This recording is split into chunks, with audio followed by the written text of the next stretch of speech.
I am what some would call a politics junkie. So this video will be about politics in the current political climate and the heathen nations turn the other cheek. I Googled turn the other cheek, and this is what I read. If someone slaps you, turn the other cheek means that if someone hits you, you should not retaliate with violence, but instead offer the other side of your face, signifying a non-violent response and choosing to forgive rather than fight back. This phrase comes from the trash book, specifically Matthew 5, verse 39, where Jesus teaches about non-resistance to evil. Turning the other cheek is often interpreted as a call to choose peace and forgiveness, even when facing injustice or provocation.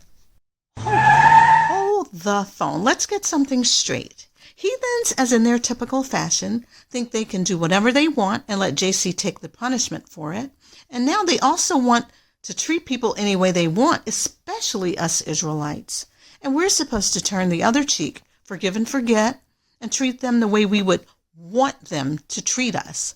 According to them, they can kidnap you from your homes, rape you, murder you, steal everything from you, and continue to oppress you. But when you come around them, please play nice and civilized and don't dare do to them what they have done to us. Again, bullshit. So I looked up an eye for an eye, which our scriptures advocate. Eye for an eye, bruise for bruise means that if someone gives you a bruise by hitting you, you should retaliate by giving them a bruise in return, essentially suggesting a form of physical revenge where the punishment matches the offense in severity. It's a phrase often used to describe a mentality of seeking equal retribution, implying a cycle of violence. Here's what our scriptures, the Tanakh, has to say about that.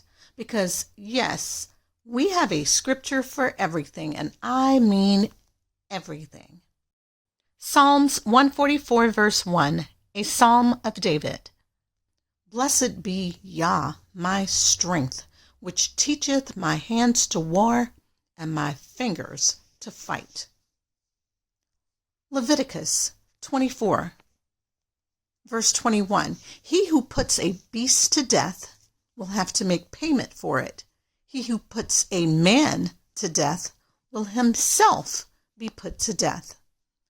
Verse 22, you are to have the same law for a man of another nation living among you as for an Israelite, for I am Yah, your power. Exodus 21, verse 12, death is the punishment for murder. Verse 13, but if you did not intend to kill someone, and I, Yah, let it happen anyway, you may run for safety to a place that I have set aside.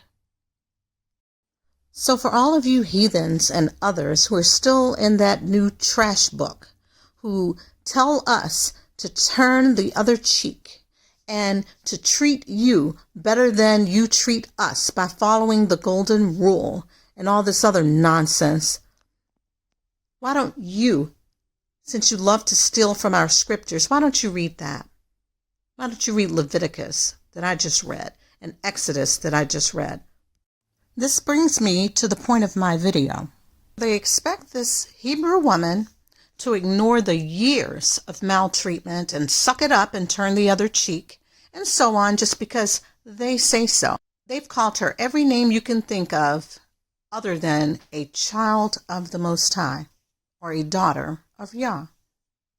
So regardless of your politics, it's about time we started to stand up to these heathens and start giving them back what they've been dishing out. I say good for her. I wouldn't show up either. Time for niceties is over. All praise to the Most High.